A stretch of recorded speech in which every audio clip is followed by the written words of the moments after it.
है वो 2% national conference से ज्यादा है। सीटें हमारी 13 कम है उनसे, इससे कोई लॉजिक नहीं है भाई। और हरियाणा में 19 सीटें हैं कि जब 5,000 से कम का डिफरेंस होता है, 10 जीते 7 जीते, ऐसा नहीं है। देखिए कमाल की बात, इतना तेज तेज झूठ चिल्लाने से थोड़ी हो जाएगा। अब हमने बोला था हम उत्तर प्रदेश के अंदर में 43 सीटें जीत के आए थे, तब भी हमने कहा था, तब भी खड़े होकर पार्लियामेंट के अंदर में बोला ईवीएम पे हमें भरोसा नहीं है। जब जनता को भरोसा नहीं है तो हमें भी भरोसा नहीं है। आपके दाढ़ी में तिनका क्यों है? आप ईवीएम के सपोर्ट में क्यों रहते हैं? आप क्यों नहीं चाहते कि नहीं इस पर इंक्वायरी हो जाए एक बार? आप इतना खुश क्यों होते जरा बता दीजिए। जब हम जीतने के बाद भी कह रहे हैं, अभी बच्ची ने सवाल पूछा था, मैंने कहा जीतने के बाद भी मैं कह रहा हूं कि ईवीएम की जांच होनी चाहिए। दोस्तों AR रिव्यू में आप सभी का स्वागत है। इस डिबेट में आप सभी को बहुत ही मजा आने वाला है, इसलिए आप सभी अंत तक जरूर बने रहिए। क्या ये हिंदू मुस्लिम पॉलिटिक्स का एक्सटेंशन है, या फिर जो गठबंधन के साथी हैं वो बीजेपी को मजबूर कर रहे हैं कि आप ऐसे फैसले लीजिए? माना जा रहा है अजित दादा का हाथ है इस फैसले के पीछे कि मदरसा में शिक्षकों की सैलरी बढ़ाई जाए। बीजेपी को यह एहसास है कि महाराष्ट्र अकेले सिर्फ हिंदू पॉलिटिक्स करके जीतना मुश्किल होगा, क्योंकि वहां शिवसेना यूबीटी भी है। अंजना जी, मुझे बड़ा अच्छा लगा कि अनिल भाई ने अपनी बात नवरात्रि की बधाई देकर शुरू करी। बाहर में अनुराग जी से बात कर रहा था, बड़े खुश थे कि कल रामलीला अटेंड करके आए हैं। योगी जी ने कहा कटोगे तो बटोगे, तो सीख घर घर तक पहुंची, ये बहुत अच्छी बात है। देखिए देखिए नवरात्रि हिंदू कब से मना रहे हैं? अच्छी बात, ये आपका नया हिंदुत्व है, जहाँ पर हिंदू को आपने सिखाया है। बात घर तक पहुंच गई। नहीं वो बताएंगे ग्रामीण नवरात्र हम करेंगे कि नहीं करेंगे, ये कौन है भैया? कौन है? 2014 के बाद से आप लोगों को जनता को समझ में आ गया, जनता को समझ में आ गया। तो कैसे चलेगा? अभी ये लोग संस्कार के प्रोफेसर थे थोड़ी देर पहले, इनसे पूछ ले जाए गोरखपुर बता नहीं पाएंगे, हमें बता रहे हैं गोरखपुर। अभी थोड़ी देर पहले संस्कार की प्रोफेसरी कर रहे थे। अभी देखिए प्रोफेसर साहब को देखिए, संस्कार के प्रोफेसर थे। अभी संस्कार सिखा रहे थे। रामलीला जाएंगे या नवरात्र पास रखेंगे, आपको बताएंगे। हो गया आपका, हो गया इधर, हो गया उधर नहीं। आगे डिबेट में बढ़ते हैं। आपके ऊपर डिबेट थोड़ी है कि गए कि नहीं गए रामलीला। तो वही तो बोल रहे हैं, हम कब कह रहे हैं मेरे ऊपर डिबेट है? थोड़ा सा चुप करा दिए। देखिए अब जितनी भी छोटी पार्टियां देखिए पूरे भारत में, वो दो तरह से निकली हैं। एक तो वो जेपी मूवमेंट से निकली है। जेपी मूवमेंट क्या था? वो पूरा एंटी कांग्रेस मूवमेंट था। मतलब लालू प्रसाद यादव ने तो अपनी बेटी का नाम मीसा, आपको पता है क्यों रखा? क्योंकि लॉ था, जिससे मुझे याद रहे। दूसरी पार्टियां निकली जिनको गांधी परिवार से दिक्कत थी, जैसे टीएमसी निकली, जैसे एनसीपी निकली, जैसे वाईएसआर कांग्रेस निकली। अब ये लोग बने केवल एंटी कांग्रेस के लिए थे, लेकिन अब इनका फॉर्मूला था दो। कांग्रेस ने सबको फॉर्मूला सिखा दिया, मुस्लिम का अपीजमेंट करो, कोई एक जाति पकड़ लो, दोनों को मिला के चुनाव लड़ना है। अब क्या है, जो जैसे ही मुस्लिम वोट पे दिक्कत आई, अब उत्तर प्रदेश में क्या हो रहा है? उत्तर प्रदेश में यह है कि कांग्रेस कह रही है मुस्लिम वोट हमारे चक्कर में मिला, ये कह रहे हैं मुस्लिम वोट हमारे चक्कर में मिला। कौन कह रहा है? तो अब इनके सीटें मिलना मुश्किल है। कांग्रेस ने कह दिया हम तो 5 सीटें लड़ेंगे, ये कह रहे हैं हम तो आपको 2 सीटें ज्यादा देंगे। इनको पता है, अननेचुरल गठबंधन था। आज तक में रिपोर्टेड है, आज तक में रिपोर्टेड है। आज तक में रिपोर्टेड है। कितनी सीटों पर कांग्रेस लड़ना हम डिस्कस कर रहे हैं, हम आपको क्यों बताएं? हमें लड़ना है ना, हम अपने हिसाब से बताएंगे भाई। बताना रहता तब मीडिया की बड़ी जरूरत पड़ती है, मीडिया पे आके भाषण देना है, और जब सवाल पूछे तो आप अरे हर पार्टी की स्ट्रैटेजी होती है, अपने हिसाब से आपकी पार्टी को तय करना है। आप जाने बच्चों के सवाल कितने, हाथ उठाइए जल्दी से, मैं एक एक करके बुला रही हूँ। धीरे से आप दोनों सिर्फ आइए, अभी सिर्फ दोनों। चुनाव हम लोगों को मिलकर लड़ना है। छोटे मेरा नाम आरजू यादव है। मेरा सवाल ये है कि जम्मू कश्मीर में 29 सीट आई है बीजेपी की और हरियाणा में 48। तो जयराम रमेश जी ने बोला कि डेमोक्रेसी की जीत हुई है और डेमोक्रेसी की हार हुई है, मशीन की जीत हुई है। वहीं पवन खेरा जी कह रहे हैं कि ईवीएम की बैटरी परसेंटेज जहां पे 99 है, सिर्फ वहां पे बीजेपी सरकार जीती है। तो अगर सिर्फ ईवीएम में क्या बोलते चेंजेस करने इतने आसान होते तो फिर जम्मू कश्मीर में भी तो जीत सकती थी बीजेपी।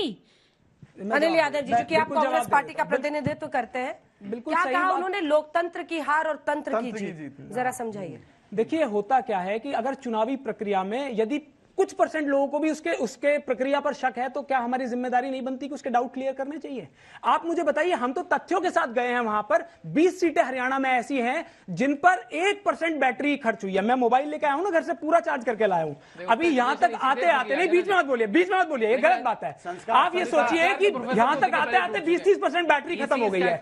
एक ईवीएम मशीन जो सुबह से लेकर शाम तक उसमें वोटिंग होती है, उसके बाद 3 दिन तक वो रखी जाती है स्ट्रॉन्ग रूम में। उसके बाद जब काउंटिंग होती है तो क्या 1% बैटरी कम होगी? अगर हम इस पे सवाल पूछ रहे हैं तो क्या गलत कर रहे हैं? और चुनाव आयोग को जवाब देना चाहिए, बीजेपी के पेट में दर्द क्यों हो रहा है? कहते हैं ना कि चोर की दाढ़ी में तिनका, वो दाढ़ी भी दिख रही है और वो चोर भी दिख रहा है। बच्ची ने आपसे सवाल पूछा, बच्ची ने आपसे पूछा। देखिए परसेप्शन की लड़ाई आपको लड़नी होगी। अगर आप ये कहते हैं कि यहां पर घपला कर दिया, जहां जहां आप हारते हैं, वहां घपला हो जाता है, बैटरी 90%, 99%। हाँ, जवाब मैं दे रहा हूं आपको। आराम से आप ही का सवाल जी। वहीं दूसरी तरफ जम्मू कश्मीर आया तो वाह वाह बहुत अच्छा। बैटरी ठीक कल मैं हिमाचल प्रदेश के आपके मुख्यमंत्री का इंटरव्यू कर रही थी जी। जब वो सीएम बने तो सब ईवीएम ठीक था, वहां नहीं कर सकते थे।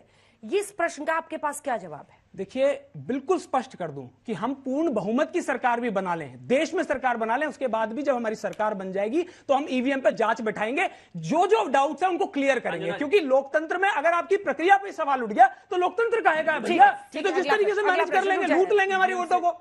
ईवीएम से ही संबंधित है। आप पिछले कुछ चुनाव देखिए, आप 2024 का ही लोकसभा चुनाव देखिए, आप 99 सीट पे है। आप हिमाचल का देख लीजिए, आप जम्मू कश्मीर का देख लीजिए, वहां सब जगह आप एक सवाल नहीं उठाते हैं, आप कुछ नहीं बोलते हैं कि सब कुछ सही ठीक है। जैसे ही जहां पे आप हारते हैं, वो दिन कब आएगा जब आप अपनी हार को मानेंगे और एक्सेप्ट करेंगे कि हाँ, जनता का ये निर्णय है, हमको हार मिली है। लेकिन जैसे ही रिजल्ट आता है, सर जैसे रिजल्ट आता है, एक प्रेस कॉन्फ्रेंस आती है, इलेक्शन कमीशन ने हमारी सुनी नहीं, इलेक्शन कमीशन ने हमारी सुनी नहीं, और हाँ सर, इलेक्शन कमीशन ने हमारी सुनी नहीं। अरे बच्चा, इसको बोलने दीजिए, अरे सवाल ही पूछ रहा है, उसके मन में भरा हुआ है, पूछने दीजिए।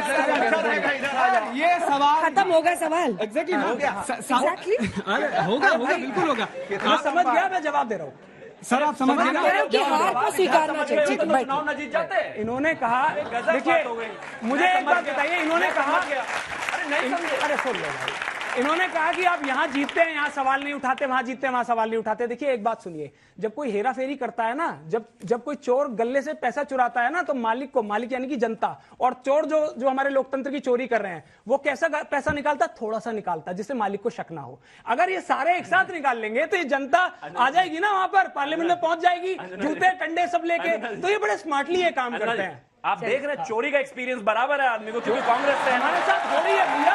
अरे जिसके साथ चोरी होगी वही तो बताएगा, थोड़ा निकालना है, ज्यादा निकालना है, हल्का निकालना है, कम निकालना होगा। दूसरा अरे भाई, इतना ही बैटरी का ज्ञान था तो मैकेनिकल इंजीनियर बन जाते, काहे पॉलिटिशियन बन गए? गजब बात हो गई है। देखिए इतनी सीरियस बात को किस तरीके का मजाक में उड़ा रहे हैं। मुझे लोकतंत्र की चोरी हो रही है, लेकिन वो लफ्ज़बाजी कर रहे हैं। कहते क्यों नहीं है कि भाई हाँ, अगर गलती है तो उसकी जांच कराएंगे।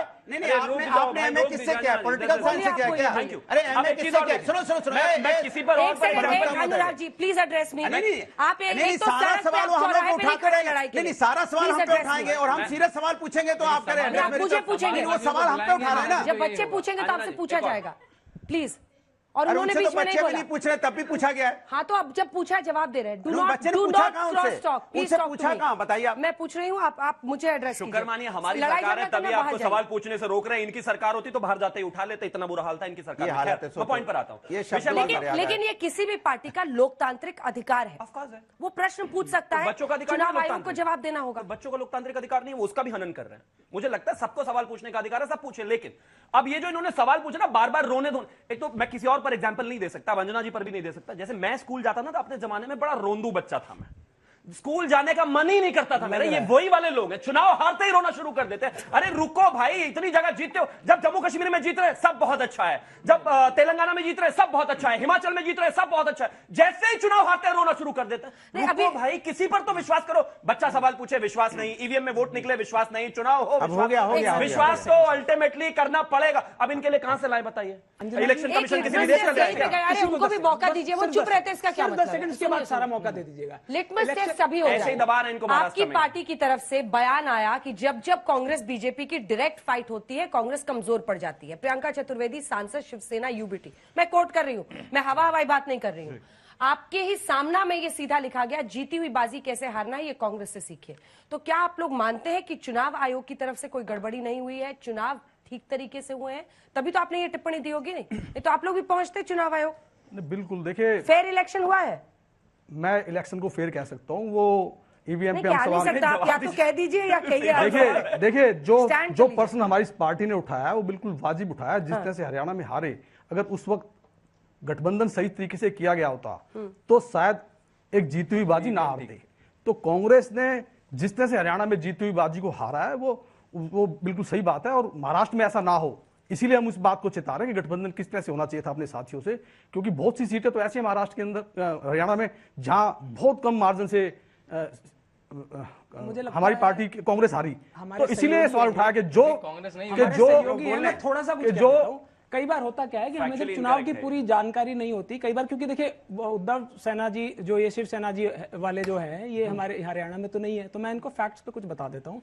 देखिए हम क्या हरियाणा है- में नाव बेसिस है, लेकिन हमें भाई हरियाणा साहब, का सुन ज्ञान तो है, हम देश की सुन नॉलेज तो लीजिए। रखते हैं कि अरे मैं कहाँ पर आपकी क्या बात- दिक्कत है। सुन- आपकी बात कर रहा हूँ, सुन नहीं, लीजिए। देखिए, मैं ये कह रहा हूँ कि 9 ऐसा थोड़ी है कि सीटें हमें देश के हम विषय भारतीय पता नहीं जनता है। पार्टी से कम जरूर है, लेकिन परसेंटेज पे विपक्ष में होने का मतलब ये नहीं है कि हर मुद्दे को गलती कहा सीटें जाए। ऐसी हैं जहां पर वो 1% जो ईवीएम जो है सिर्फ 1% यूज हुआ है, 99% पूरी बैटरी में वो है। एक दो जगह 20 इस तरह की सीटें बातें ऐसी आई हैं, हैं, मैं इसको बाकी सही नहीं 70 मानता। सीटें ऐसी हैं जहां पर 70% ईवीएम यूज हो गई। तो हमारा सवाल उठाना लाजमी है। दूसरी बात ये कह रहे हैं कि सहयोगियों से मदद ले लेते हैं। देखो बिल्कुल सही बात है, मदद हो जाती है, अच्छी बात है, लेकिन हमारे सहयोगी आम आदमी महाराष्ट्र में पार्टी सही के वो तरीके से 88 गठबंधन सीटों करके पे लोकसभा लड़े, का चुनाव लड़ा 87 गया, सीटों पे तो उनकी सही जमानत तरीके से हम है। जीते ना। Just 10 seconds on this. Just 10 सिर्फ seconds. 10 seconds. 10 seconds.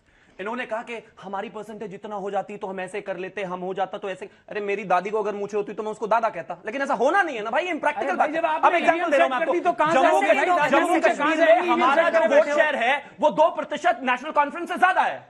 सीट है हमारी 13 कम है उनसे, इससे कोई लॉजिक नहीं है भाई। और हरियाणा में 19 सीटें हैं कि 5,000 से कम कमा देता है, होता है, उसमें से 10 हम जीते, 7 वो जीते, ऐसा नहीं है। अनुराग जी, देखिए कमाल की बात इतना तेज तेज झूठ चिल्लाने से थोड़ी हो जाएगा। धीरे-धीरे अब बोलिए आप। हमने बोला था हम उत्तर प्रदेश के अंदर में 43 सीटें जीत के आए थे, तब भी हमने कहा था, तब भी खड़े होकर पार्लियामेंट के अंदर में बोला ईवीएम पे हमें भरोसा नहीं है। जब जनता को भरोसा नहीं है तो हमें भी भरोसा नहीं है। आपके दाढ़ी में तिनका क्यों है? आप ईवीएम के सपोर्ट में क्यों रहते हैं? आप क्यों नहीं चाहते कि नहीं इस पे इंक्वायरी हो जाए एक बार? आप इतना खुश क्यों होते जरा बता दीजिए। जब हम जीतने के बाद भी कह रहे हैं, अभी बच्ची ने सवाल पूछा था, मैंने कहा जीतने के बाद भी मैं कह रहा हूं कि ईवीएम की जांच होनी चाहिए। आप क्यों नहीं बोलना चाहते? क्योंकि आप कहीं ना कहीं आपके कहीं 60 ठीक है, होगी तब छोटा नहीं बोलना चाहते ना। छोटा सा जवाब, पॉलिटिकल पार्टी से। जितने भी सारे इलेक्ट्रिक इंजीनियर